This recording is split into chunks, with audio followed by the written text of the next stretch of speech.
Moore. Here. O'Kane. Here. Shaner. Here. Scott. Here. Waters. I Here. didn't catch that combo. Oh, can you stand for a moment of silent prayer followed by the Pledge of Allegiance, please?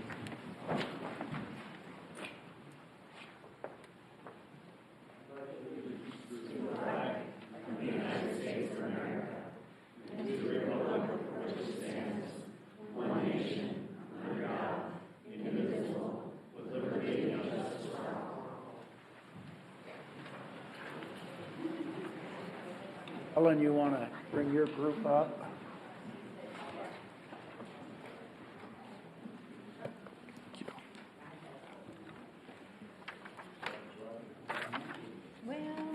I told you at the meeting I'm going to propose a.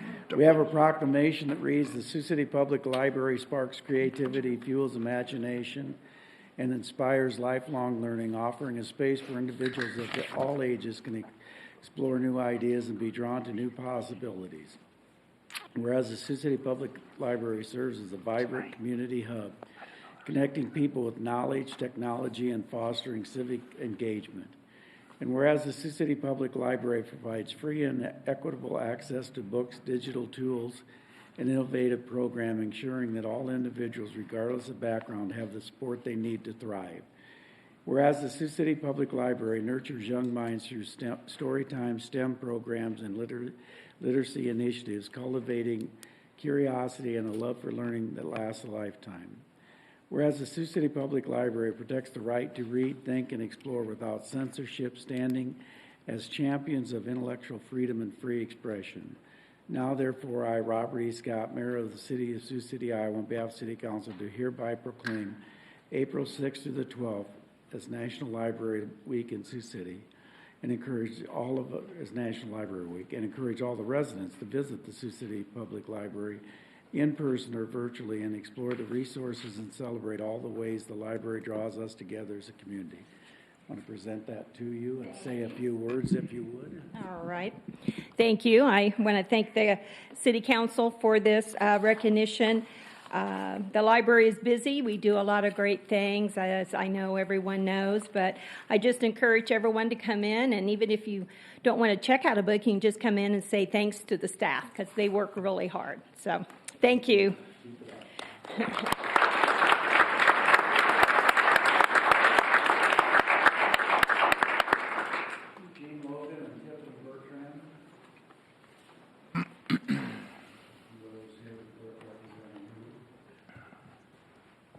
We have a proclamation that reads, whereas the Mary Trillia Community House and the Iowa Association, like I said, whereas Mary Trillia Community House and the Community Action Agency, and the Iowa Association of Education of Young Children, in conjunction with the National Association for the Education of Young Children, are celebrating the Week of the Young Child, April 3rd, 2025, whereas by highlighting the need for high-quality early care and education for all children and families within our communities and the state. These groups are committed to early care and education system in Iowa where each and every child, beginning at birth, is healthy and successful. Whereas based on the latest research on brain development and how children learn and what we know about the return on investments in young children, we fully support the need for access to high-quality early care and education services. And whereas we must recognize the vital work performed by early child care educational professionals, express our gratitude for their important services, and support efforts to see that they are fairly compensated. Now, therefore, I, Robert E. Scott, Mayor of the City of Sioux City, Iowa, on behalf of the City Council, do hereby proclaim April 5th to 12th, 2025 as Week of the Young Child in Sioux City. Encourage all citizens to make an investment in early child. This is Mary Trillia. Say a few words, please. Thank you. I just want to say thank you to Mayor Scott and the council for recognizing the Week of the Young Child with us. It's a fun week for us. We're excited. We have about 30 community members coming into the program as well so that we can show the importance of early childhood work that we're doing, and just a great opportunity for us to celebrate our children, our families, and our dedicated staff, and we thank you for your support and recognition. Okay. Thank you. All right. Thank you.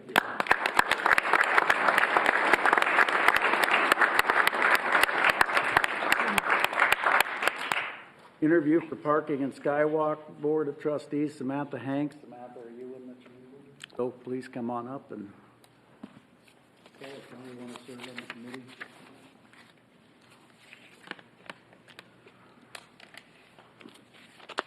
I have interest in the committee due to being the branch manager at the Central Bank downtown location.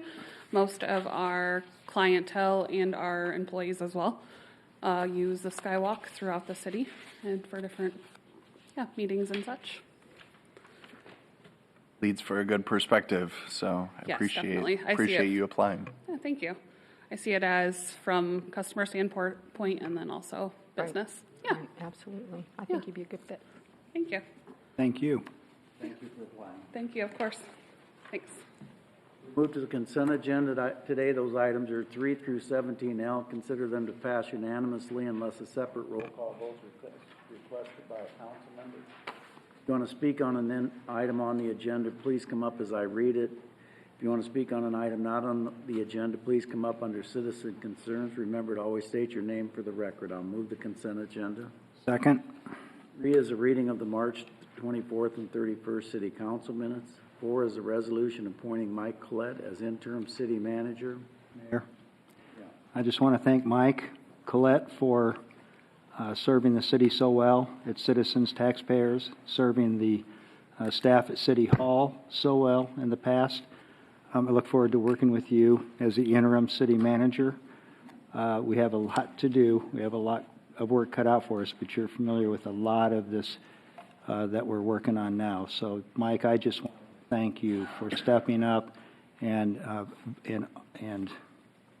volunteering and being willing to serve in this capacity. Thank you. Yep, I'm looking forward to serving during this transition period as council selects the next city manager. Hey, Mayor. 5 is a resolution adopting the first quarter supplement to the municipal code.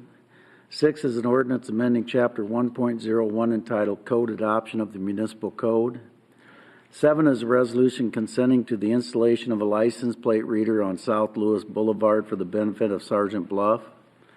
8 is a resolution amending Resolution 2025-0242, authorizing the issuance of GO capital loan notes and levying a tax for payment. 9 are appointments to boards and commissions. A is a motion appointing Larry Still to the Building and Housing Code Board. B is a motion appointing Dr. Cindy Hansen to the Civil Service Commission upon due consideration of the circumstances. The City Council waives the policy that no person shall serve more than 2 consecutive terms. C is a motion reappointing Ike Rakeford to the Civil Service Commission. 10 are actions relating to grants. A is a resolution accepting the surface transportation block grant and carbon reduction program agreements with Simcoe Metropolitan Planning Organization. B is a resolution supporting the submission of a community catalyst building remediation grant application to the IEDA for the redevelopment of 712 Pierce Street. C is a resolution authorizing an application for the wastewater and drinking water treatment financial assistance program grant from the Iowa Finance Authority for the wastewater treatment plant facility plan improvements project phase 1. Mayor, I just want to comment on that, and I'm very pleased that that grant is being awarded. It will go a long way toward the wastewater treatment plant. And in our homework that we had, it said these funds will assist to address aging infrastructure, improve wastewater treatment plant reliability, support the region's growth, and better protect water quality. And I agree with all those factors. Thank you. Very nice to get that. D is a resolution approving a grant agreement with Camp High Hopes. E is a motion accepting a Mid-America Energy Company Trees Please program grant. Mr. Wagner, you have anything to say, or we wouldn't want you to... Come all this way and not have anything. I don't want you to sit I there. know, when you buried me in the consent agenda, I didn't know if I was going to have my annual thing, and I had a 45-minute dissertation on tree planting and energy efficiency prepared for you, but Well, that's okay. Go looks like ahead. you have a full Settled in. agenda, so I'll cut my remarks down.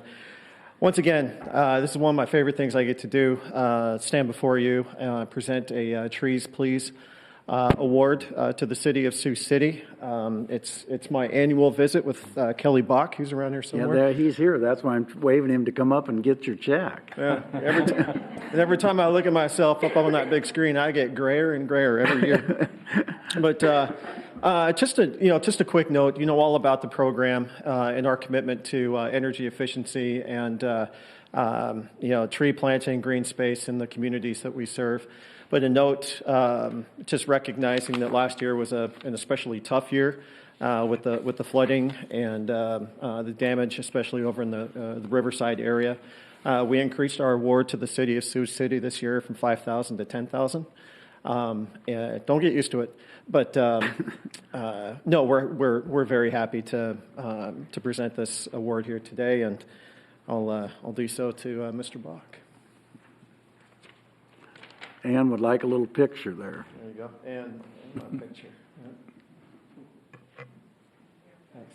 All right, thank you. Thanks, Sam. Sure, and tell Catherine thank you very much from the mayor. I'll do that. Okay. 11 are actions relating to civil penalties and suspensions. A is a resolution scheduling a hearing on a $300 civil penalty against Casey's for violation of the cigarette laws. B is a resolution scheduling a hearing on a $300 civil penalty against Brew 5 for violation of the cigarette laws. C is a resolution scheduling a hearing on a $300 civil penalty against Hy-Vee Main Street for violation of the cigarette laws. 12 are actions adopting construction documents. A is a resolution adopting plans and specs for the city facilities asphalt overlay project. B is a resolution adopting plans and specs for the Fairmont Street water main replacement project. 13 are actions relating to agreements and contracts. A is a resolution consenting to the assignment of the various agreements with Fibercom to I'm On. B is a resolution awarding a service provider agreement to SCS Engineers for the 28th Street landfill feasibility study. C is I go want to ahead. pull that. Yep. So, and just so that everyone knows a little bit of context about this, we've been meeting with this in our Public Works team meeting a number of different times, Mayor, and having the conversations as well as with city staff. And if you have any questions, I'm sure they'd be willing to answer. At least our initial feeling is that in order to do this conversion and truly look into this, we're talking tens of millions of dollars to be able to reopen the landfill. And the return on that investment, I think, would take quite a while to fully realize. And so I think spending this money, nearly $40,000, well, $35,000 to do that is something that I don't feel is due diligence with taxpayer dollars. I think that instead we should look at how we can better coordinate with contractors and what we would be able to do out at the current facility. And so we were asking staff, actually just earlier today in our Public Works meeting, if they'd be willing to talk with whether that's SCS engineers or possibly other contractors to look at what it would take to develop such a facility in order to work with the contractors for their needs, but not go to the extent of opening the landfill that could cost tens of millions. So I would ask that we pull this for a separate vote, just so we don't go down. This study was going to look at reopening the landfill initially and what that would take, as well as the cost to develop something for the contractors. And instead, I would like city staff just to bring forward what it would look like just to work with those contractors so that we don't spend money looking at something that I can't imagine us ever having the capital to spend or having an appetite to spend. I don't know if anyone has questions or. Yeah, I just question whether, this type of study may open the doors to some other options, other alternates. If this is a company that deals with landfill all the time, and I thought it was a pretty good price to maybe something good might come out of it other than just the reopening at the price that you're estimating it to be. So I think I'm still in favor of going forward with this, because usually working with engineers, they look at options, they look at alternatives. And I'd like to see what those But the are. scope of the project is changing. Because I do think you're right, Dan, that it would be worth looking at those other options. And that's why we asked Era to work with that staff or work with that company specifically and saying if we pared it down and took out the portion that if we don't want to look at opening the landfill because that would be tens of millions of dollars, but we want to look at other options, could you give us a quote for that and bring it down even lower than $35,000? We wanted to just see that quote, because I agree with you, then maybe we would have other options. Is that right, Era, or what? Yes, Air Montang Environmental Services. Yeah, I actually reached out to SCS to see what it would cost to maybe switch gears, what it would cost just to design, like maybe a transfer station, and compare then that with the cost of a study. Maybe we'd want to lean that way. So I don't know if we want to pull it or defer it until I can get more answers, but that might be another way to go to save some money. I don't really care what you do, but when a contractor goes to our landfill and they won't let them dump and they drive to Mobile because they live in Mobile and they get to dump, something's drastically wrong with our operator. And small contractors should not have to drive to Jackson, Nebraska to dump a trailer load or a pickup load of building materials. Right. And I Mayor, agree. the Solve transfer, that problem, because I don't care how you do it. And that would be a transfer station. We Right. basically, in speaking with DNR, we'd have to put up some sort of tipping floor that we could use, and it has to be a building. It has to have 4 walls and a roof, which then we kind of Do spoke they have with. that in Anthon? I do believe they have a building, a tipping floor. So that's one of the options we could go to. And I did reach out to SCS, and I can get more information from them on that. Because I do agree, they do work with all landfills, and they work with us. So I think they're a good outlet to ask questions. And it might not be an all or nothing type deal, so I'd like to see that information. So I guess I'd be in favor of a deferral or a tabling it for 2 weeks, but. Absolutely. It's really, Era, whatever you think. Because I think, I understand if we defer, at least then we'd have information of what it could, but I can't imagine it's going to cost the same if we're taking out a big portion of what the study would be, right? So I wouldn't think it would cost the same, no. What I'm wondering is if designing a transfer station would be the same money as a study, if we know we kind of want to lean that way. If it's about getting more of our C&D back in that facility, then a transfer station would suffice for that. And then we would save that money and just move it towards the design and building of that facility. to address the need. To Because at address least the then, need. even if it was 15,000, no sense in maybe doing the study if we use the 15,000 to put towards a building or building and the design. the design and the station. Correct. Okay. Well, we pulled it, so let's vote. Okay, So we're not going to defer it, we're voting on it? Then, So the pulling it would be to pull it off so that we can look at what the option was, talk with them about what it would where's cost the to vote on build. pulling it? My understanding is that it was pulled for a separate vote. Is that what you're asking for, to vote it up or? I'd prefer to wanna do- defer, so then vote no to pull it. we don't have I'm to, saying that, yes, I would like to pull it off the agenda so that Eric can contact them and say, we're changing what we would like you to design, and then she would bring that forward to us. So you would like to have a vote to delete the item? Correct. So will you make a motion to delete? If, our rules say if you want, okay. Oh, go ahead, Mayor. Well, We've got a few things going on If right a now. council member asks to pull it for a separate vote, that's what I happens. think he misspoke. You pull it Yeah. for a separate vote. Then I apologize. I would misspoke. just want to delete the item. I don't need to vote it up But if or you down. pull it for a separate vote, you vote no, and that means we're not doing the study. Okay, Correct. we can do that too. okay. No. Shaner, No. Scott, No? Waters, No. Moore. Aye. C is a resolution approving a contract with A&F Construction for the 2024 sidewalk program project. D is a resolution awarding a consulting services agreement to Engineering Design Associates for the MLK Transportation Center heat pumps and piping design project. E is a resolution approving an agreement to terminate the development and minimum assessment agreement with D. Thompson Properties, the property at 4101 South Lewis Boulevard. F is a resolution granting a permit to Metro FiberNet to maintain underground fiber in the Sioux City Addition subdivision.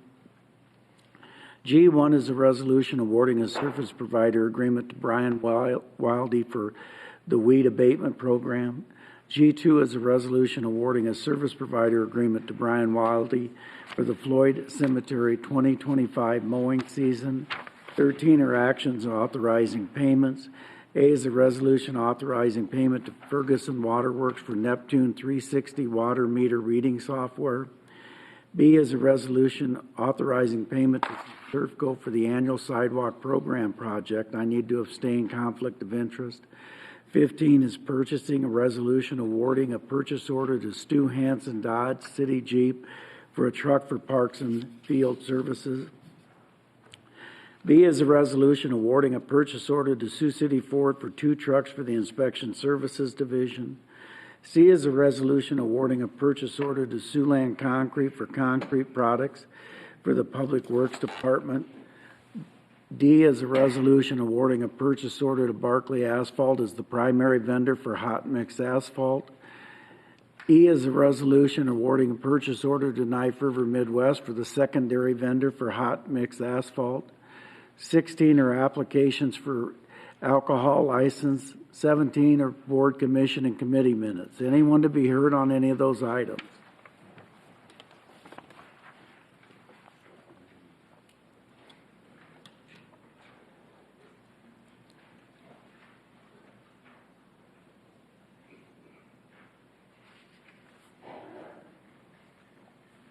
Passes 5-0. 18's a recommendation from Planning and Zoning. Hearing an ordinance vacating a portion of Omaha Street adjacent to 3504 Lindenwood Street. P&Z recommends approval. Petitioners Wade Heineman. I'll move that. Second. Public hearing's now open. Anyone to be heard?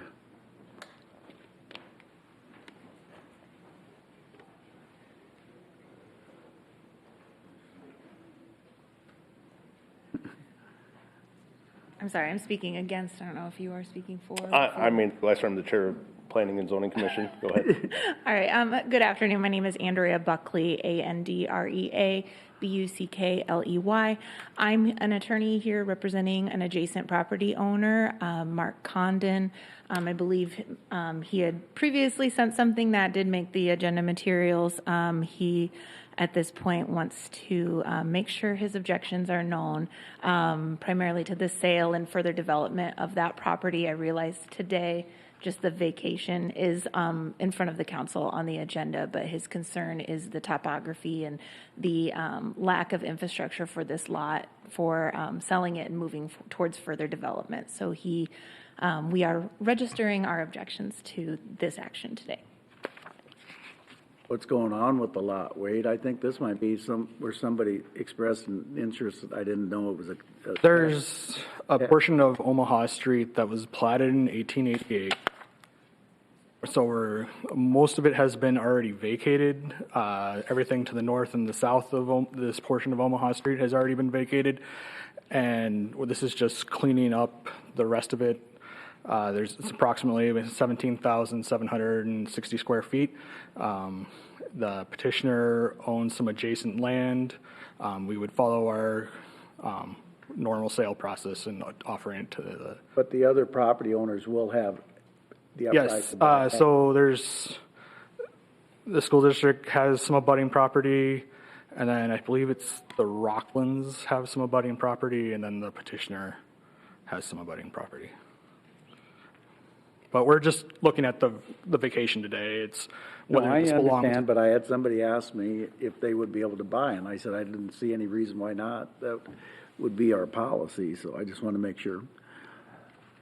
So, yeah, it's just going through those proper steps, and this is the first step. And while we understand and can recognize the objections, there's nothing at this time that would necessarily keep us from doing that. I mean, is that staff's opinion? Yes, and we can let the board chair also Yeah, emphasize of on this. course, as well.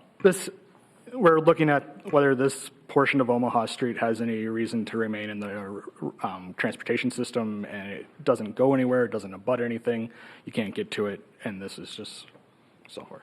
Did P and Z have, And that was, anything that else was to add? planning and zoning's sentiments also. It really has no use for us in the city, so vacation made sense. Yeah, even if we have similar concerns, or if there could be concerns down the road, it's not raised at this point, so we can't address those necessarily or stop this. Correct.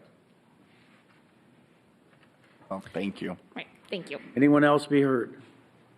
Hearing is closed.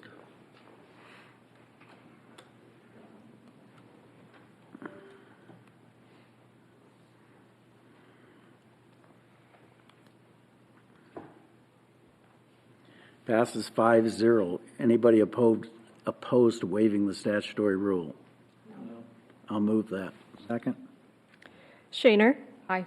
Scott? Aye. Waters? Aye. Moore? Aye. O'Kane? Aye. I'll move second and third. Second?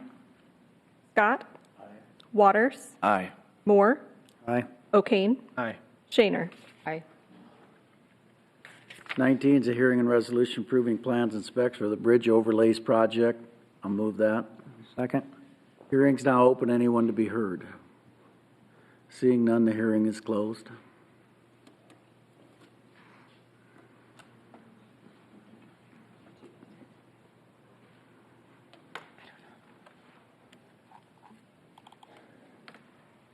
Passes 5-0. 20 is a hearing and resolution accepting the proposal of Fourth and Perry for land in the combined central Sioux City CBD urban renewal area and approving a development and minimum assessment agreement. The property is adjacent to 313 Perry Street. I'll move that. Second? Hearing now open. Anyone to be heard? Seeing none, the hearing is closed.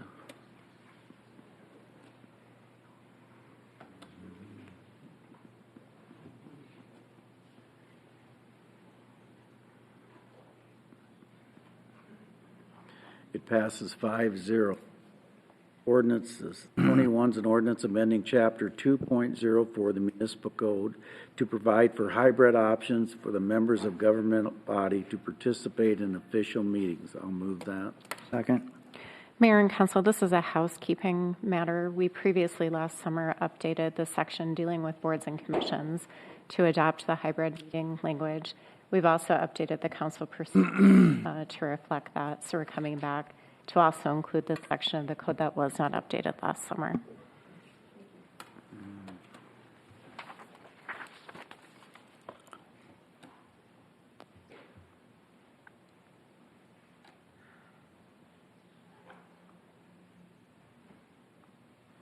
Passes 5-0. 21's an ordinance, or I mean, you want to waive the rules, sorry. Is it okay to waive? That's fine. I'll move that. Second? Waters? Aye. Moore? Aye. O'Kane? Aye. Shaner? Aye. Scott? Aye, I'll move second and third. Second? Moore? Aye. O'Kane? Aye. Shaner? Aye. Scott? Waters? Aye. Motion to reduce the operating budget for the Human Rights Department by $140,000. Already has been reduced. Reconsideration of the previous Okay, motion. a motion to reconsider. I'd like to, That's your, if I need to That make you a mo- motion first, No, go ahead. I'm not making the motion. I'll make the motion to reconsider. Don't you need a motion on the floor? and Yes, the reconsideration was voted upon last week to bring it forward so the council can discuss as it was a new item back in February. It'd be the same type of consideration happening today. Be the same type, it'd be the same question. that we Same had before. question that was presented to the Do we council. need a motion made? There needs to be a motion to bring it to the floor for essentially reconsideration of, yeah, That motion. thank you.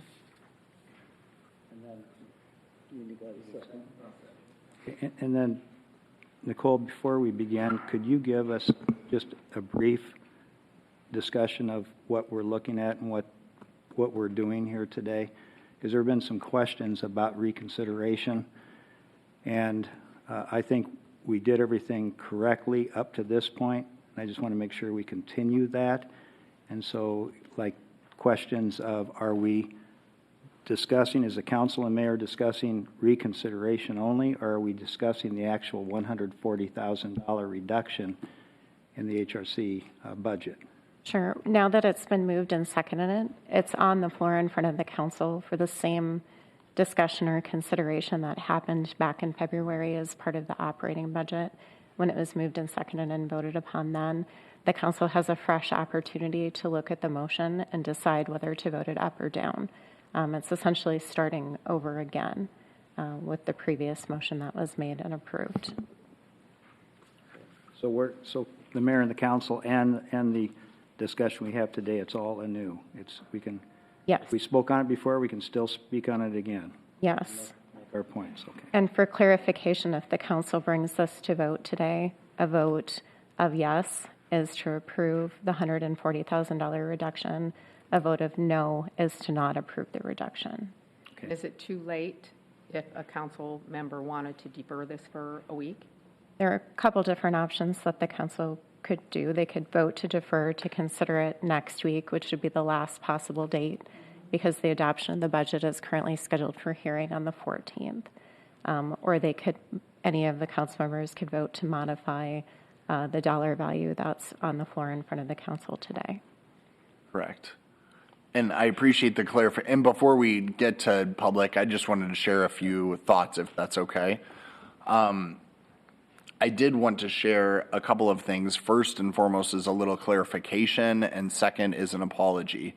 So first and foremost, for clarification, this is something that I think at least the entire council, I know myself, that I've given a great deal of thought about this since the initial conversation and every day since, as far as what this reduction would mean, how it would impact our community, how it would impact the organization, all of these different things, and what could be done. I've had numerous conversations, some of them with you in the audience, as well as others at large, and others impacted. And we do take these decisions very seriously, and this is something that I have thought a lot about and had multiple conversations, not only with individuals such as yourself, but also city staff, to try to gain clarification and understanding what would this mean and what could we do, what could be done if we wanted to amend that amount moving forward.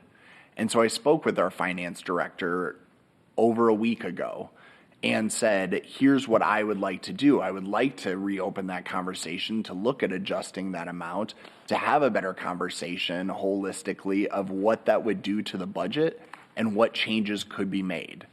And I was told by our finance director, the person that is going to be leading that charge or having us finalize the budget, that those concerns and those changes should be brought forth on the 14th. And so it's my understanding that there are other items in addition to just the human rights, in addition to that will be discussed and brought forth on the 14th. And I think it's important as a council to have more of a holistic approach and an understanding of what changes could be made on the 14th before I would feel comfortable voting on this, which is why I was preparing to bring something forward to make that change on the 14th. So that's a little bit of the clarification, is the direction I was given before Matthew made the motion last week. I was planning on bringing this forth for reconsideration on the 14th to discuss that number, that reduction, and what could be done. So now the apology. So the apology is that all of you have taken time out of your day to be here to presumably speak and state your case for or against the human rights, this reduction, or what have you. I want you all to have that opportunity, and you will have that today, but know that I'm asking for a deferral to next week for those reasons, to have that better conversation and to better know what decisions are going to be made considering other items before us on the budget. Because no matter what we would do today, it would affect those other decisions as well. and vice versa. Depending on what decisions are made next week, could impact this. It all will have that implication, which is why even long before Matthew made the motion last week, I asked for clarification and was told by the finance director to please bring those changes forth on the 14th. So I was following that direction. So that's why I'll be asking for a deferral and don't feel comfortable voting for any addition or reduction this week. That's what I'll be asking for. But I do want to hear your perspective, and I value that. One thing that I did do, and Teresa, I'd ask you to address this first. I did ask the finance director what impact this would have on the existing budget as it stands today. And you prepared some numbers for me, and I'd like to have you just cover those, if you would, please, as to what the different amounts would mean to the budget as it stands today. Sure. Finance Director, Teresa Fitch. Dan reached out to me about a week ago and wanted to discuss if we added portions of budget back, what the impact would be on the levy and on the residents. I don't know, do you want me to go through each one of them? Okay. Allowed to do that if we're asking for a deferral to the 14th? The motion on the floor is for reconsideration of the item. There hasn't been a formal motion to defer or a second at this point. And would you want me, I don't know if we have to have that motion or finish the one that's on the floor, or if I can move to have that deferral. That's what I would like to ultimately have done, so I can. Do that, then there can't be any discussion. Yeah, I don't think you want to do that till you let people. Okay, then that's fair. After the discussion, then I'll make that motion. Sure. So an added amount of $50,000, it would increase the levy a small amount, and right now the increase to residents in totality would be $42 per $100,000. If we added $75,000, the increase to a resident would be $43 per $100,000, and it would continue to remain at the $43 up to $125,000 add. It would then again increase to $44 per $100,000 if there was an add of $153,000 to the budget. So that's where you start to see your impact. Part of the reason that my recommendation to Alex was that we discuss this in totality next week. Currently, the way that we have it on the agenda today, you can only discuss the human rights budget. So if you want to discuss anything outside of the human rights budget, it has to be on the agenda, and next week allows for discussion related to other items. So you can certainly discuss the human rights budget today, but if you wanted to discuss other things in the budget, that has to happen, or it has to be on the agenda appropriately. And next week, that's allowable. But we could have this discussion and then next week discuss other portions of the budget. Yep. Nothing stopping us from voting on this today or passing or. Nope. Okay. Nope. Only if you wanted to talk about it in totality, that would be the reason that we'd want to do it all next week. But you could certainly vote on this week, and you could bring back, or he could defer it after this motion and bring everything back next week. The discussion could be that, well, if we add some back into the 140,000, where's that going to come from? Sure. Yep. Take it away from A, B, or C, but we're not allowed to discuss that today. Right. That's a discussion that can happen next week with the budget. Yep. And just to know going into it, I'm not even saying you have to take one from one to give to the other. I'm just wanting to have a more beneficial and conversation to wholly understand what the impact will be to taxpayers. So I'm not saying that it has to be either or. I'm saying I just want to have that discussion more holistically, which I was told we would be able to have on the 14th, which is why I'm saying I'm not comfortable supporting this today, and I'm asking for at least the opportunity to discuss that as a whole on the 14th. What was important to me was that the increase that it would mean today, and the $1 to $2, depending on the amount, right, is significant to me. Here's what causes some issues for me doing it the other way, is we went through a lot of hours talking about the budget as a whole. I didn't get everything I wanted, and I wanted more. And so next week, I just don't want to be put in a position of, well, if I take this away, which I've already voted for and I think is important, and it's an essential service, I feel like, well, I've got to do that so that HRC can be funded. And I've already voted for the funding of HRC. And I don't want to be in a position where I have to take something away that I fought for or argued for or that we all agreed on. I think we might just have some chaos next week if we can't at least discuss this. We took the votes. I'm looking at the budget overall. I appreciate what you've done. I think this is helpful today. But I do think, and the other concern I would have, if any council members have an idea of what they would like to do, I hope we can reach out to that department and say, we might want to reconsider what we voted on as a council for the budget. It just isn't sitting well with me. It's like, because then if you take something away I fought for, to do this, it's going to look like to the HRC, well, you don't support us. Well, I've already supported you, and I did what I could. So I just want to be really careful about that next week, and I hope I hope we have our procedure down as far as what we need to do, City Attorney, because this is extremely important, and we're quite frankly running out of time. I mean, what's our absolute deadline?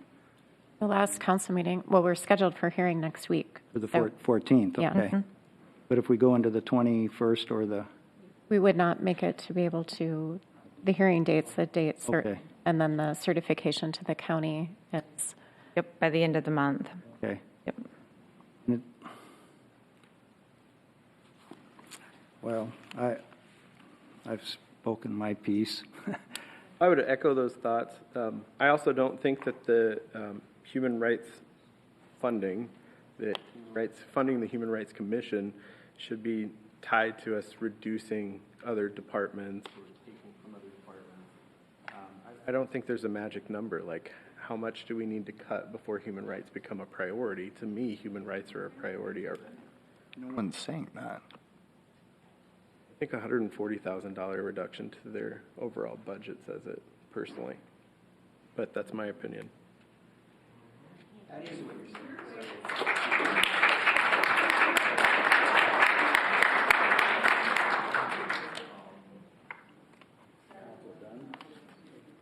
I'm done with my remarks. I'm going to enforce the 3-minute rule today, and we are going to enforce it, so go ahead.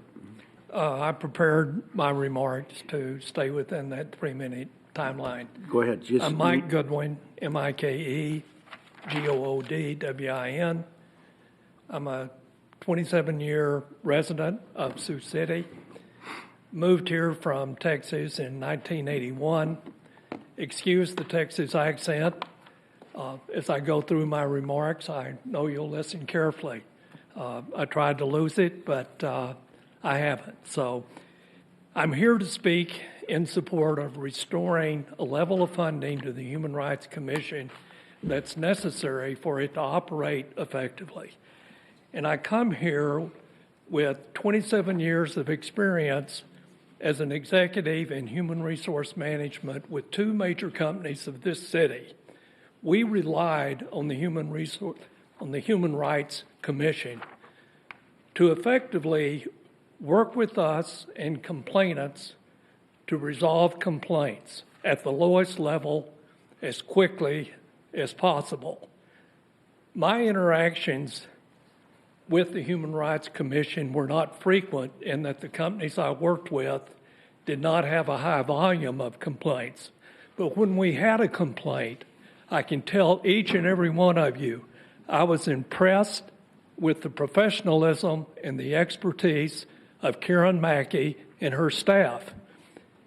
She brought to any of these investigations a level of legal expertise, understanding of the law, as well as human relations skills that really fostered, in many cases, opportunities for a mediated result that was satisfactory to both employer and employee. In the current environment we're in, we're looking at the Equal Employment Opportunity Commission in Washington being gutted. It is critical that we have proper local support for the rights of our citizens. We're a diverse community. We value equity, diversity, and inclusion, and I'm proud to say that.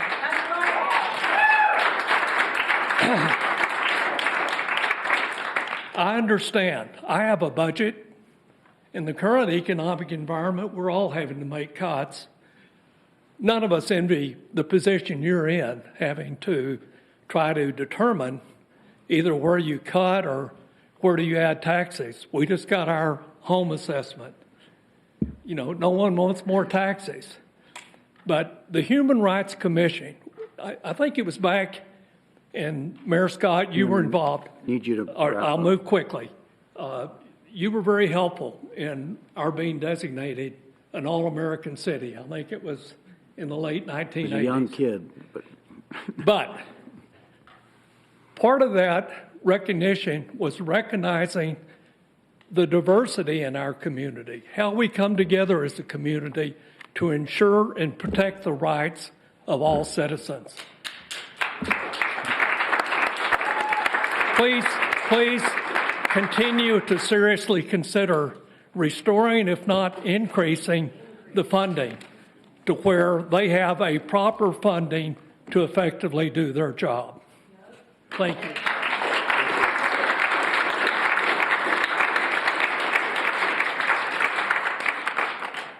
Who's next?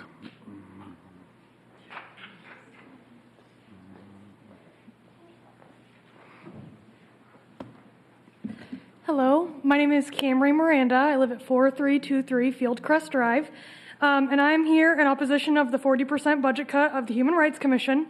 Not only is this distressing cut a stance against human rights for everyone, but it also aligns with state of Iowa's actions against efforts of inclusion. Even though the Human Rights Commission serves all, their presence also uplifts and supports different cultures and perspectives, which is seen with the highly attended Faces of Siouxland. Two perspectives that relate to my experiences and have been assisted or impacted by the Human Rights Commission include students or youth and refugees and immigrants. In some cases, both parties can be faced with extra obstacles to reach their desired success. This includes cases of harassment, housing disparities, and employment issues. If the HRC is cut with the goal of eventual removal, then two of the many identities in Sioux City will be without proper resources. If you're still listening to me speak and all these people speak, I think the most important thing to take from this is rethinking the cut. The HRC is about the message and the impact for the people of Sioux City, not just the people who are in it, not just the commissioners. This is about the people of Sioux City. Set personal biases aside and think of your constituents. Whether it's teachers, working Americans, small business owners, women, people with extra obstacles like language barriers, financial hurdles, disability, or simply everyday Joes who have a beating heart and drive to be their best. You are elected from those constituents, no matter their background. Represent them. Cutting the HRC at this amount would not only align with that statement of not representing them, but it would allow people to not be able to get the assistance of something so basic, which is allowing somebody to help investigate a human rights violation. I myself have experienced quite a few, and if it weren't for being a commissioner and being educated on that, I couldn't help anybody around me be able to understand why their rights could be violated. And without that, a lot of people can't afford a lawyer. A lot of people can't afford to just get legal consideration or legal advice, which is why it's important that we understand that this is vital for the city. And as a commissioner, I have learned a lot from this, and I have learned that it is very important to the people in Sioux City. And if this doesn't show you, then I don't know what else will. And I know you guys want to defer till April 14th or whatever, but please understand that we are all here to voice our opinion, and we do value you as our city council. And it's important that you really take this into mind. Thank you so much.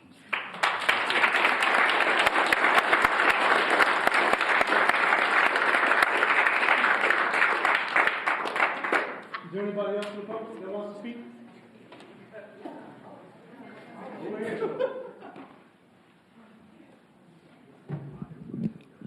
My name is Kathy Banta, first name K-A-T-H-Y, last name B-A-N-T-A. And I came today to share with you something that happened 10 days ago. a little over a week in the year 2025. I placed an order with DoorDash, and when the driver arrived, she had a sweatshirt on with a big old Trump across the front. I went out to get my order. My dogs were out, and she said, "Hey, those are some active dogs you got there." I said, "Yeah, that's an active sweatshirt you got there." And she said, "Yeah, that's the great thing about this country. We have freedom of speech." Can't argue with that. So she continues to check me out. She needs to see my ID, show her my ID, and she says, "I need you to flip that over." And as I flip it over, I say under my breath, "Yeah, that's not all you need." And she didn't like that. So she stops checking me out, and she says, "Ma'am, that's unnecessary." I said, "You know what? I think your shirt's unnecessary."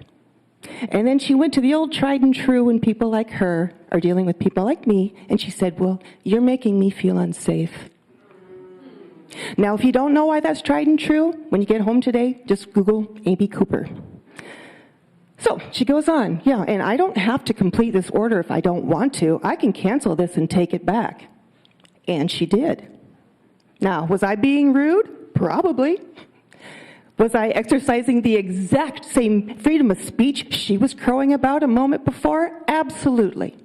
And the only difference is she didn't like what I had to say with my freedom of speech, so she took it upon herself to violate my rights by denying me service.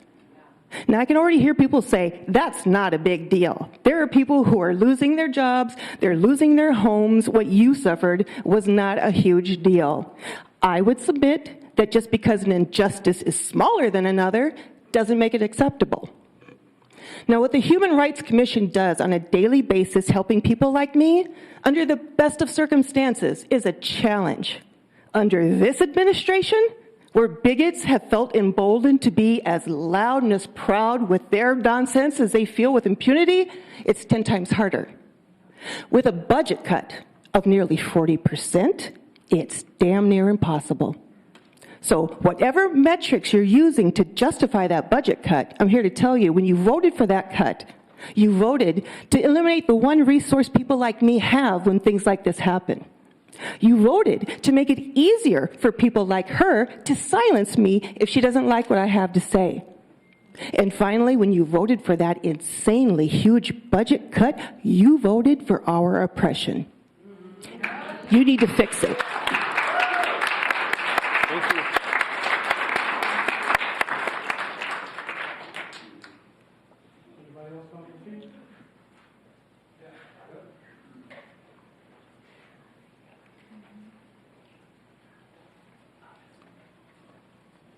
Montpe Lemire, 1328th Street.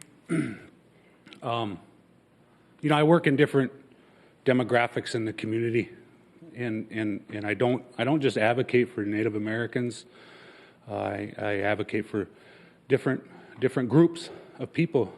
My father always believed in the humanness, and it's in the title, Human Rights Commission. It's not Native American rights or African American rights or anything like it. It's human rights. I'm really disappointed that this is even on the chopping block. It doesn't make sense to me. And I think that there are a lot of fears in this community with the current government administration and the higher ups. And when those things fail people, we come together more locally. Sometimes even grassroots, like when it flooded over in North Sioux, those communities helped each other before our own EMTs got there. That's what naturally happens. But I think that I can kind of hear my father. I've heard him bring up Sergeant John Rice many times. He died in 1950, and they made it all the way to the gravesite. And then the pastor said, "Well, I see that he had a lot of Native American friends." And he said, "Well, yeah, he was Indian." And he said, "Well, he can't be buried here." And it took Harry Truman to send his presidential coach to this city and transport him to Arlington National Cemetery. That is a human rights situation, and we had to depend on Harry Truman to correct something that happened here. That's a good example. And I think that if you're talking about cutting, if anything, they need more funding.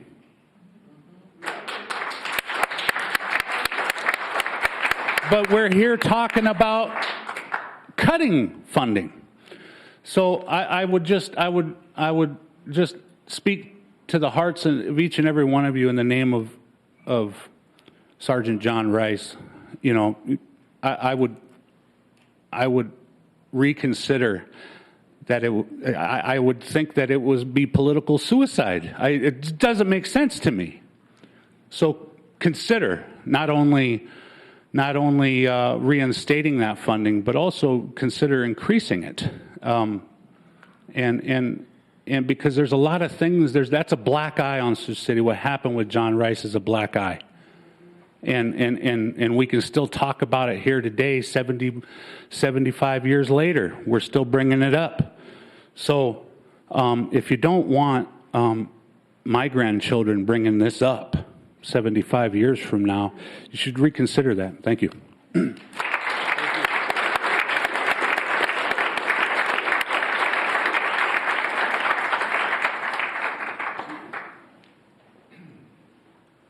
Hello, my name is Matt Oman. I'm with Siouxland Human Investment Partnership, or SHIP. I know most of you pretty well. I'm here to stand up for the Human Rights Commission and for Karen Mackey, Jessica Ryan, that both served on my board at SHIP for many, many years. I know they're outstanding human beings. They're very good at their job. But really what I'm here for is just for, my organization, Siouxland Human Investment Partnership, human investment, and really standing up for the citizens of this community, because I think by reducing this budget so drastically, which I don't think is a fair amount, we are really taking that option away from people who live here. And as I understand it, they would likely have to go elsewhere just because it's not going to be adequately staffed. So I just ask you to please reconsider and look at that budget item. Thank you. Thank you.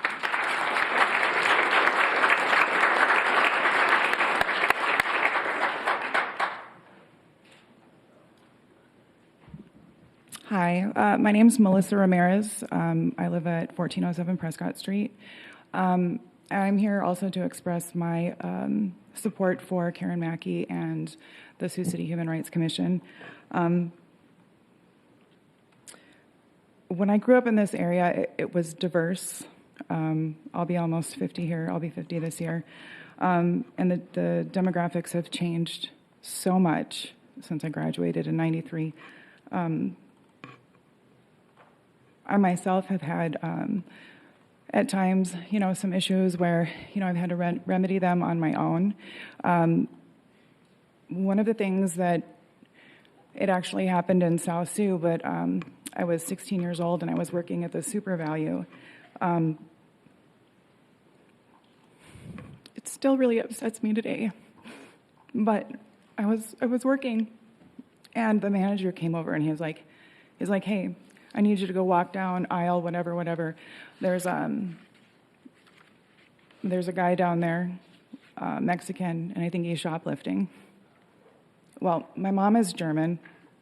My dad is Mexican, so I'm mixed. I've always kind of walked between two worlds. I go down this aisle. It was my first lesson. The only person in that aisle was my dad, and my mom sent him there to get some items for supper. I was pissed, and that was my first lesson. I walked with my dad up to check out the groceries, made sure to address him as my father, gave him a hug, and looked at the manager and said, I quit. My dad had no idea what was going on, and we went home. Throughout my life, there have been other situations like that. And I think it's essential for the Sioux City Human Rights Commission, with all of these rollbacks in civil rights and attacks against civil rights in general. At the federal level, it's a fail-safe. And cutting half this budget, or 40% of the budget, it's unacceptable. I look up here, I have a relationship with some of you, but I see no representation of any of our community as far as demographically. And maybe that'll change over the years. But because of that, I want you to consider what it would be like to be in somebody else's shoes and have this issue happen. It's extremely hurtful. And that's what I have to say. The last thing I wanted to say is, I don't do budgets. I know that you guys have some hard decisions, and I get that. Is there a possibility that maybe you could do a little bit off the top of many of the different programs, blanketly across the city, rather than cut such a drastic cut here? I don't know. Just a thought. Thank you. Thank you.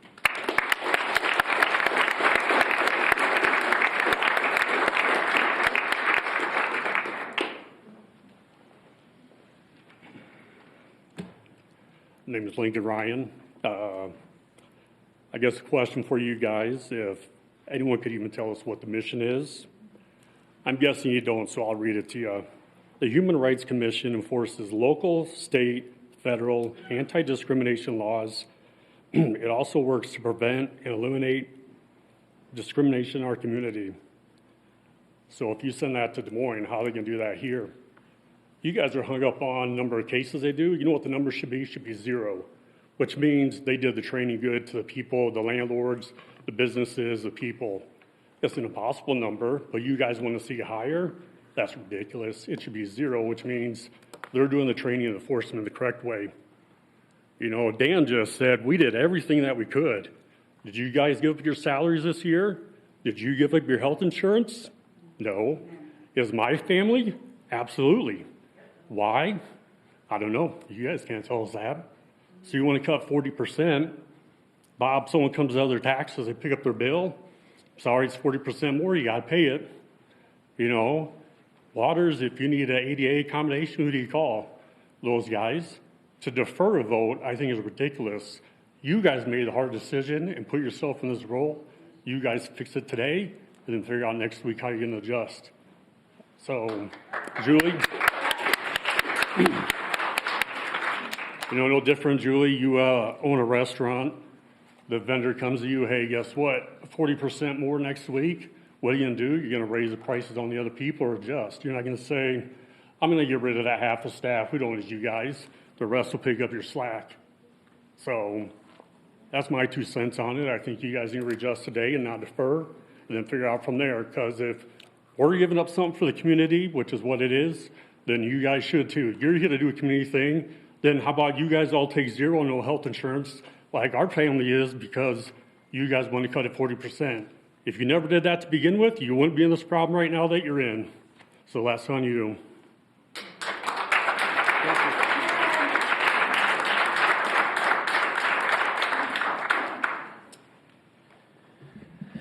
Good afternoon. My name's Carter Smith. I live over on Douglas Street, and I live and work here in Sioux City. I came and spoke here a few weeks ago about technical assistance to all of you and the importance of it. Oftentimes when I come and speak, I speak under the guise of advocating for other people, but I want to be very clear with all of you that I am a very blessed recipient of the technical assistance that I spoke of. So when we go to the taxpayers and you're going to tell me $43 for every $100,000 on my $300,000 home. When I call the attorney's office and they say it'll be a $5,000 retainer just to take your case, it's going to be about 2 to 3 years, and that's if we can get to you, and we have a heavy caseload, and that's the third attorney's office that I had to reach out to. I will tell you now as a taxpayer that if you say, hey, you know what, we heard a lot of concerned citizens, technical assistance is a valuable measure, we're looking into how to evaluate that, and as a result, we're looking at how we change things. As a taxpayer, if you came to my door and said to me that you were going to do that, I would tell you that besides EMS, the Human Rights Commission is one of the few departments within City Hall that saved my life. Years ago when I was discriminated by an employer, which you all know, it was the Human Rights Commission through technical assistance never created a case, but politely walked through, this is where things may have occurred, and this is what you would possibly look at down the road. As a citizen, we have to talk about the value of our tax base and the value of our dollar. As a council, if you go out into our community and you talk about that, I will do it for you. Because if I can help someone else not commit suicide because of what's going on in their employer, that is worth every tax dollar that you could charge me. When your former employees, after a bad business operation after COVID, called my office for help, I called the Human Rights Commission for technical assistance for the Wage and Labor Board. Because just like you, Julie, I want to see what's good for Sioux City. And the Human Rights Commission was like, hey, yeah, it's simple. This is what you have to do. Talk to the employer, though, see what's going on, see if there's any remediation.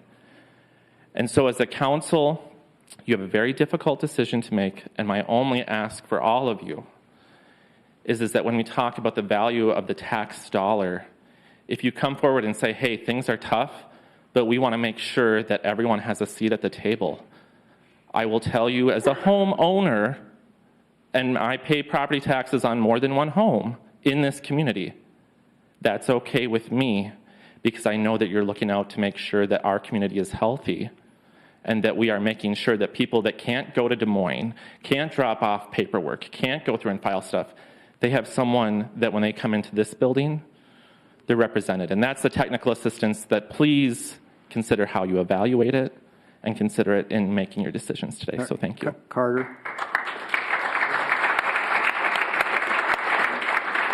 I just want to try to clarify something, and maybe you said it right, but the increase in the 140,000 isn't no, it's not. It's the $1 or $2 exactly on the increase that we already have. So, okay, I just want to make sure. So the math and the finance director can go over that with you, but just so we're all clear, when we talk about the value of what our taxes and what we're paying for, if we help people understand that, and this is where it's like, you know, closed case is part of the equation, but that technical assistance to say, hey, you know what, I want to see numbers. How many hours were we on the phone? How many phone calls did we take? How many agencies did we get referrals from?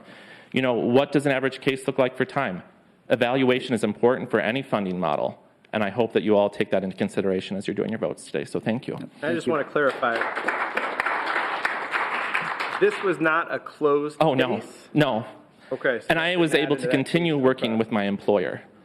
And when my boss came forward and tried to fire me, it was a simple, hey, you need to go tell your human rights officer, someone like Mike, that this happened to you today, explain what's going on, and then get technical assistance. And that's exactly what happened. So it saved not only my life from going insane, because it was horrible, but it saved my employer money, and it saved this community money.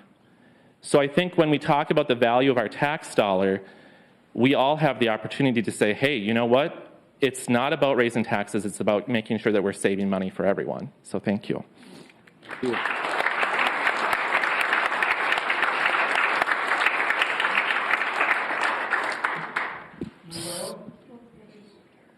So much taller than me.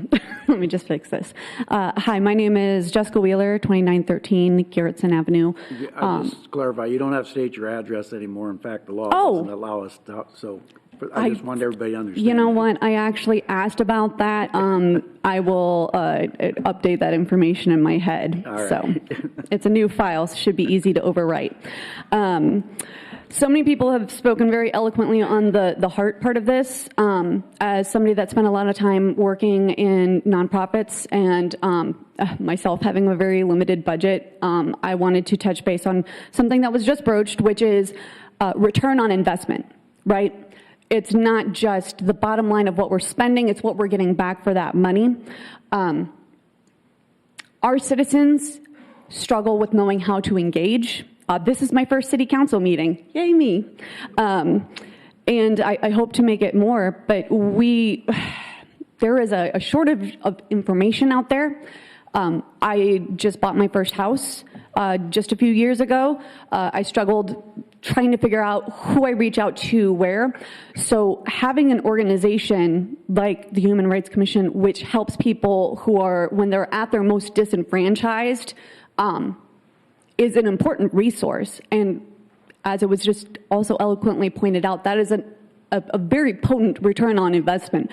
But even more than that, the event this last weekend was already brought up. That was splashed all over my Facebook feed people who enjoyed that event. And I know that is only one of many that they organize. Those are the kind of things that are value adds when people are deciding whether or not they are going to make Sioux City their home, whether or not they are going to continue making Sioux City their home. It's the type of thing that says this is who we are, this is our community, and celebrates all of that and brings us together. It is real tempting when we're looking at cutting those numbers to cut the things that don't feel like essentials. And the essentials are important, but sometimes you also need those things that feed our community artistically. That was not a great ending, but I think that's it.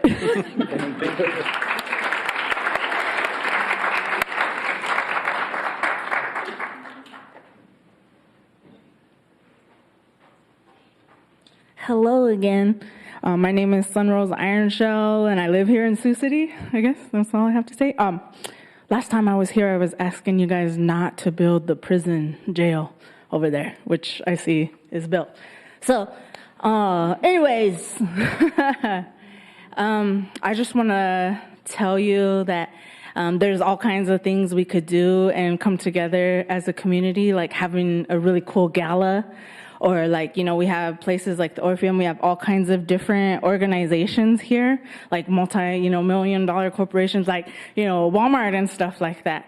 Why aren't we saying, you're a part of this city, you need to donate in, right? And creating some kind of fundraising thing. Because this is all a part of our community. If they're going to come in and kill mom and pops, just example, like Walmart kills mom and pops, then they also need to put into the community. So maybe writing some kind of policies, procedures that also holds corporations accountable to the city as well. And that way we don't have to have cuts in the first place. And secondly, I want to tell you a story about irony. The irony and the realization, the reality that I have to live in. So it's 2025. I am Sichongu and Ogallala Lakota. I am what is known as a Sioux. And so I have a Rosebud Sioux tribal ID, which is a federal ID that supersedes state ID. I just moved here.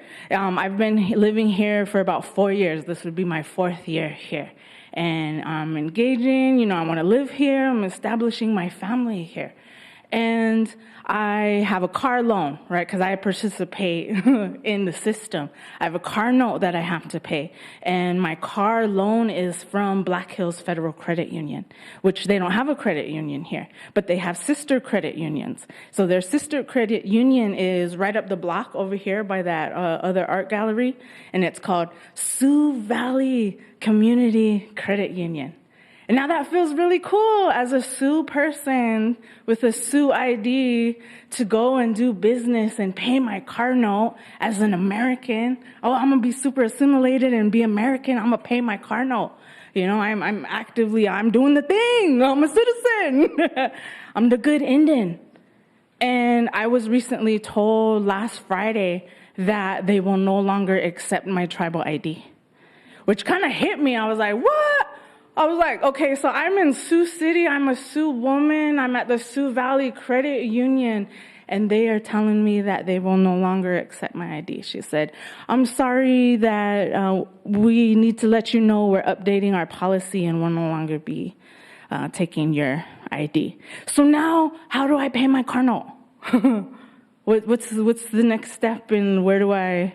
I do it digitally all the time. Wrap it up, ma'am. Yeah, so that's just the irony of the reality I live in. All right, thank you. Thank you so much.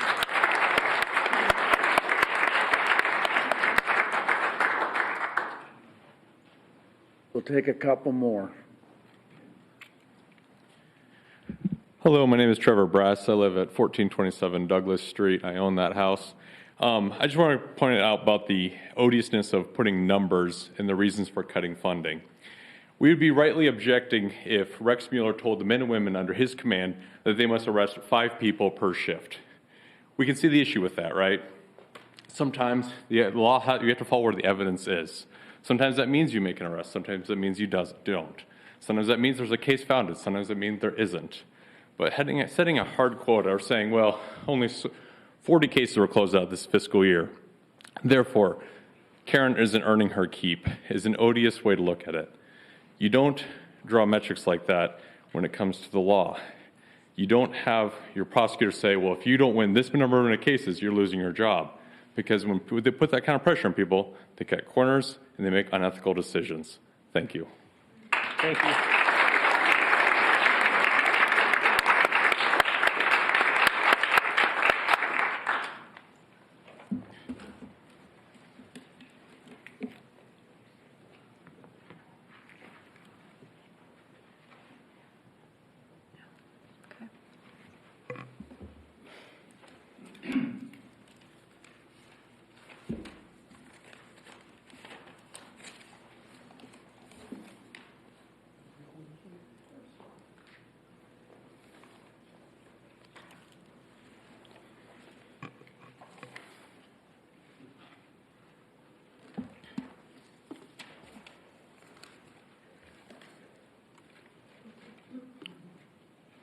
So I handed that to him before I started my time, so I wouldn't eat my time of handing out papers. So, because it's 3 minutes, I started my timer. My name is Tito Parker, Sioux City, Iowa. You don't have to give address. I'm not going to give my address, but you can look it up. I am the chair of the Human Rights Commission. I'm a citizen of Sioux City, and I have been for 30-some years. Behind me is our commissioners. I apologize to the first gentleman. We weren't standing behind you, but we are behind you, as you are behind us, and it shows that today. So we thank you for that, and I appreciate you stepping up and letting people know what the commission does. I can stand here and give you all kinds of examples. I work with multiple families and many families. For those of you that know me, I can call and have this place filled if I wanted to.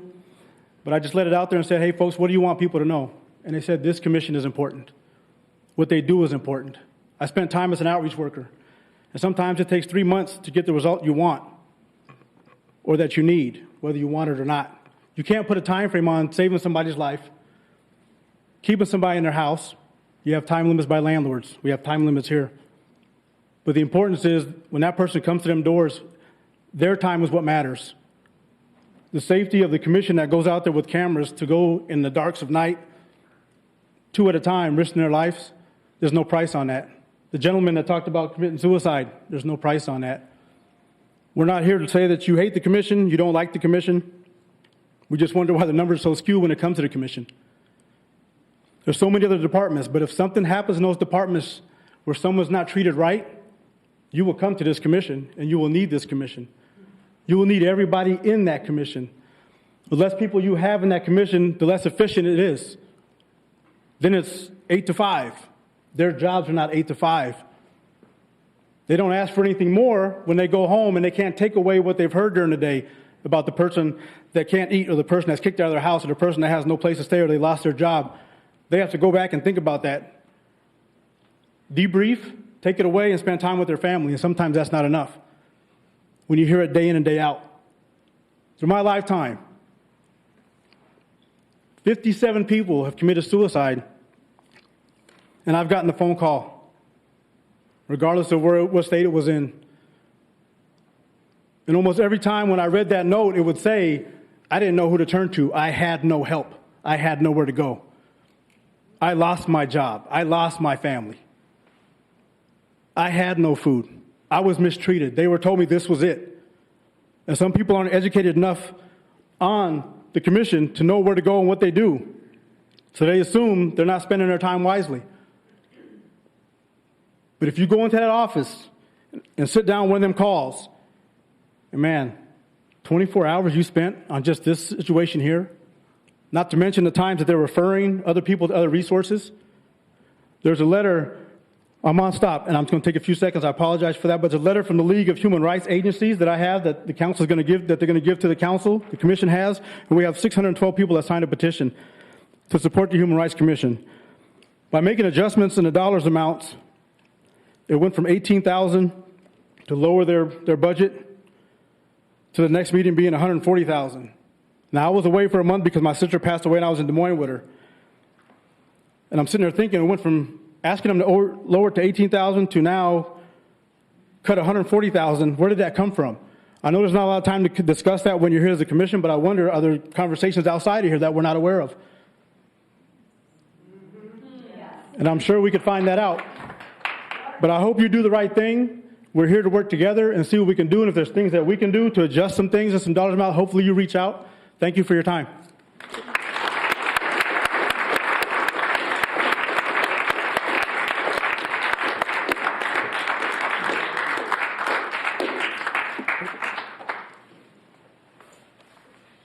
Okay, we'll get copies.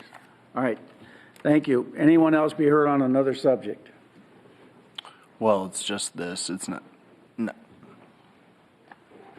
citizen concerns, right? No.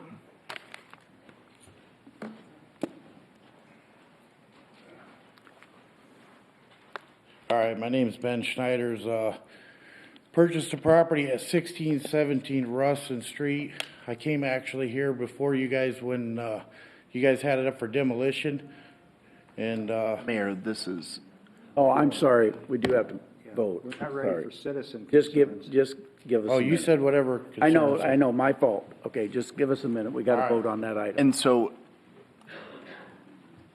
I apologize.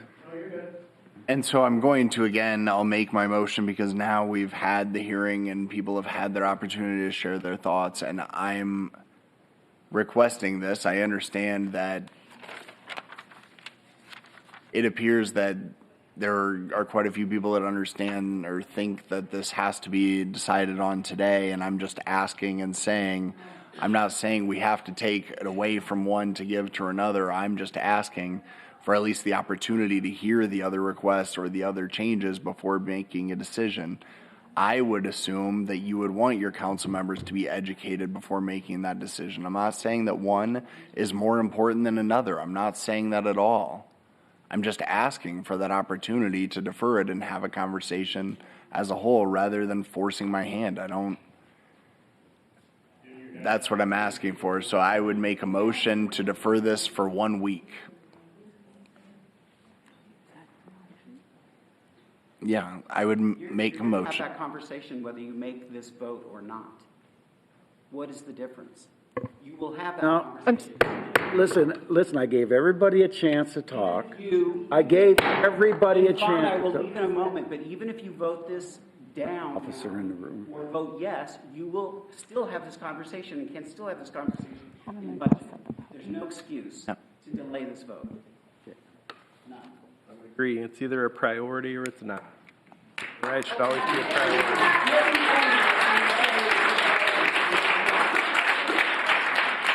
Please, we have had public input, please. Appreciate that. I guess I don't, when we vote, if we're voting to defer till next week, what is our vote? Yes or no? I don't understand what we're doing here. Well, I made the motion, but it would just die because there's the lack of will or understanding, so that's fine. I have full understanding, and I have full understanding, Alex. I just, it's an essential service, and I voted against the cut. I would vote against it again. And I don't see the purpose either of deferring it for 1 week. We have our work cut out for us next week. Well, let me tell you. Okay. I was a no on this. I was a no on new cops. I was a yes on closing libraries. I've been pretty consistent. But if you want me to vote today, I'm voting no. If these guys you know what, let me talk. If you guys want to give us a week so that they can, I know Julie and Alex have been working on this, then fine, I'll listen to what they have to say, but I want a week to think about it now that we've heard all this stuff. So, but if you want me to vote, the week to if you want me to vote today, I'll vote. Not to cut someone else's job. That's just it. I would rather you not force my hand because I want to vote to support you. I told you that I had a visit with the Human Rights Director to revisit this and was directed to bring it forth on the 14th. So that's what I'm asking as the mayor. I'm asking you not to force my hand. If you think this is a priority and you want me to vote for it or at least vote for an increase, which your chair, Tito, said you think there's an opportunity out there to have that discussion, allow that.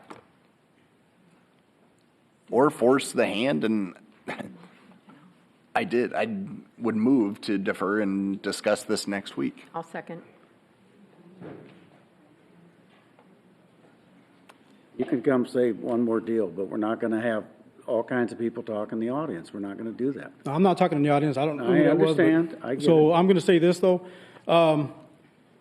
So appreciate talking about the deferment. As much as I'd like to say that we should have a decision today, what I am going to say is the Human Rights Commission is for everybody and to hearing everybody's voice.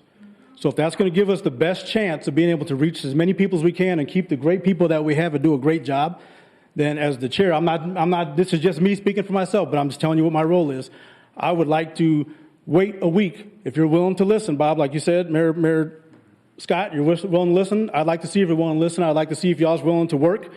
But also within that communication, I think the director of the Human Rights Commission needs to have a voice in that and the impact. Yeah. But I would like to see that happen. If that's what it's going to do for a week, I'd like to see that, be transparent about it. Set us up for failure if we continue down this path, unless you're willing to make that choice next week. I'm telling you, you feel like you're forced hand now. It's not a forced hand for me. Next week, if we're talking about, well, let's eliminate a police officer. I want to get the assistant fire chief hired. I want to do this. I want to do that. And if that falls through next week, you think we have problems today, it's going to be a lot worse a week from today.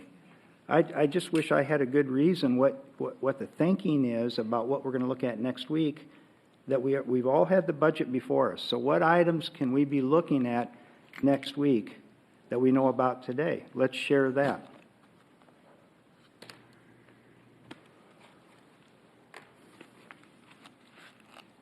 I call for the question, and this is on the deferral. On the deferral. O'Kane? No. Shaner? Aye. Scott? Aye. Waters? Aye. Moore? No. Now citizen concerns, that gentleman that was here. So it will be discussed next week if you can catch that or if you want to know. Thank you.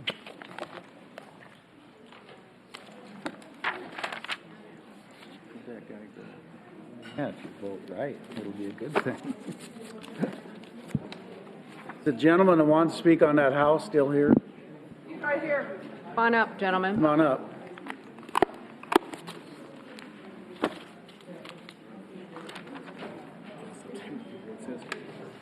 Sorry, Sorry about that. Yeah, sorry. I didn't know when I was supposed to walk up No, here it or was not. my fault. Go ahead. So anyway, I purchased the property. I came in here before I had it in my name, talked to you, and then I went outside with Daryl Bullock. And he told me when I got the property in my name, all I need to do is come down with either $10,000 cash or a surety bond for $10,000. So as soon as the property got put in my name, I got a bond, sent it to the city of Sioux City, had a physical one printed out.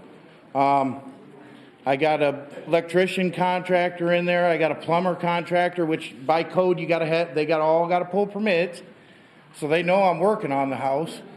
Had it less than about a month actually, and then all of a sudden we got a code enforcement lady. I can't remember it's her name or Rager. I get a letter in the mail says you got to clean up the trash and you got to clean up the tree debris. I mean, it's under construction. I don't know what they want me to do with everything. I mean, the house was in shambles. I've already got $30,000 into it. So now they sent me a letter. Actually, a city inspector brought it down to me. And the letter goes like this, which he told me I needed a bond, which I'm fine with that. It says I need estimated repairs from each contractor, electrician, plumber, mechanical in general. I'll list a timetable of repairs, the $10,000 performance surety bond, which I gave them a bond, but they're saying it's not the right one. No problem, we'll get another one. And then it says I need a letter from a financial institution stating that funds are available for the estimated repairs.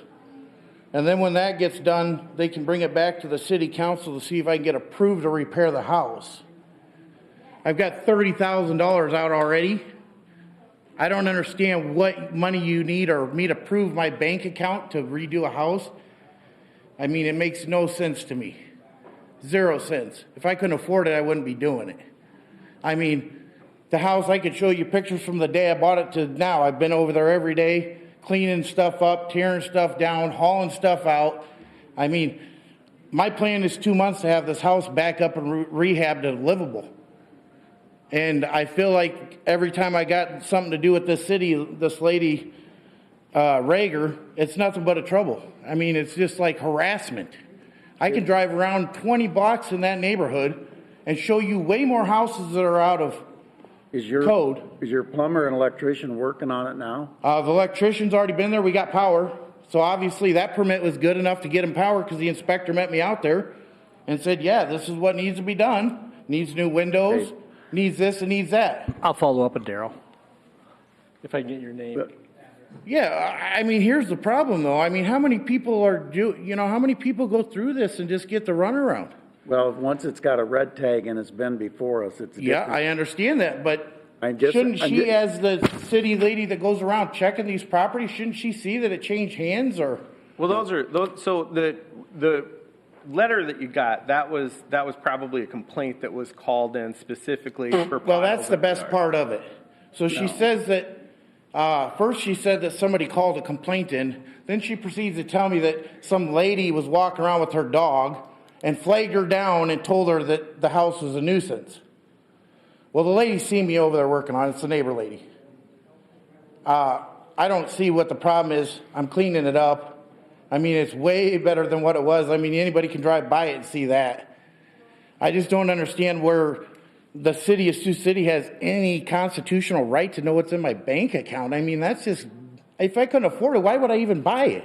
Well, I don't think they want to know how much is in there. I think that's. Well, they want proof of it. Right. Why do I got to prove that to you? I'm not saying I don't that you have to prove it to God, and I believe in God. Yeah, I'm not saying that you have to. I think that's one of our standard forms when someone does this kind of project. Okay, it just it's credit worthiness through your bank. I think that's what they mean, but he's going to follow up with it with Daryl. Let's talk about Danny Robinson. How many properties he owned that he bought that have been red tagged and are still sitting there empty that are in disarray? Right. I'm just explaining the checklist that you got. It's a general checklist, and I think they may have given you that back. It kind of looked like it's setting you to step one, but I'm sure it's not. Let Mike check into it with Daryl. If you can give him your telephone number, and Mike, absolutely. He can call you. This will be Mike's first job. He's like, thanks. All right, anyone else be heard? Anyone else? Council concerns, Matthew. Well, I also want to welcome Mike Collette to this position. I'm very excited. I think he brings a wealth of institutional knowledge, and I'm excited to see him shine in this role, even if it is just an interim position.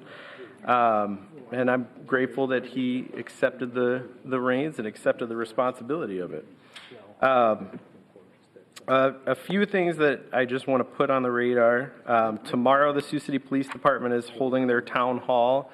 They'll cover a wealth of things, but part of it works into their strategic plan. That is from 7 to 9. I have an orchestra concert for my daughter, and we had to get a last-minute cello repair in. So unfortunately, I won't be able to attend. I apologize, Rex, but it should be a good turnout. That will be at the Sioux City Public Museum. Thursday is the EAB, the Environmental Advisory Board meeting. If you're passionate about the environment, apply to be on the Environmental Advisory Board. They've done great things in our city, and they continue to help institute a nice, cleaner community for all of us. We do have one open vacancy on the Environmental Advisory Board. So if that is your interest, this is the perfect time of year to be involved because things are getting green. We're picking trash up soon. We're keeping our community cleaner, so definitely get involved if you can. A reminder to all the parents, tomorrow is ACT district-wide. So juniors will go to school. Everybody else will stay home, but it still counts as an instructional day. So your kids will probably be confused the next day when they go back to school and don't have the classes they expect to. And a heads up that after spring break, at least West High will be doing our ISASP testing. It's going to be right after spring break, so that's going to be interesting. And then a couple things, a couple weeks away, we've got the Book Lovers Book Sale on Thursday, 4/24. Great fundraiser that helps benefit the library. And they, of course, need their help because the state continues to cut funding to our libraries. And then the Tuesday before that, the Sioux City Human Rights Commission, one of the many outreach events that they do, their Fair Housing Tenant Workshop. I attended one in my official capacity, and I was amazed at all the things that I learned from when I was a renter. I'm glad that I own my home now, but when I was a renter, I didn't know what rights I did or didn't have, or what my landlord should or shouldn't have done, to be honest with you. So a few things we're looking forward to. I would encourage the council members that asked for an additional week, the three of you, to have some conversations with community members. We heard from a lot of community members tonight. I know I've had several of those conversations, not just in the past 2 weeks, but in the previous months. And seeing how the Human Rights Commission affects our community in their capacity is just overwhelming. So that's everything for this week. I have nothing. Alex? Nothing. Mayor, I have three things. The first bag ceremony at the food bank was held last week, and I want to thank the scouts for raising awareness of the food insecurity that we have in this community. It was a great event. Mayor Bob Scott and Councilmember Shaner were both present for that. Secondly, Rosecrans Jackson Banquet held its Life's Waiting, a Night of Hope and Giving. This past weekend, it was a great event. Ryan Leaf, a former NFL quarterback, was the keynote speaker and did a fantastic job of sharing what he has been through in his lifetime. And then lastly, April 16th at 4 o'clock p.m. at the Expo Center, we'll have a city council meeting to discuss the recruitment of a new city manager. That's April 16th at 4 o'clock, and it will be at the Expo Center. That's all I have, Mayor. Move with adjourn. Second. Shaner. Aye. Scott. Aye. Waters. Aye. Moore. Aye. Okay. Aye.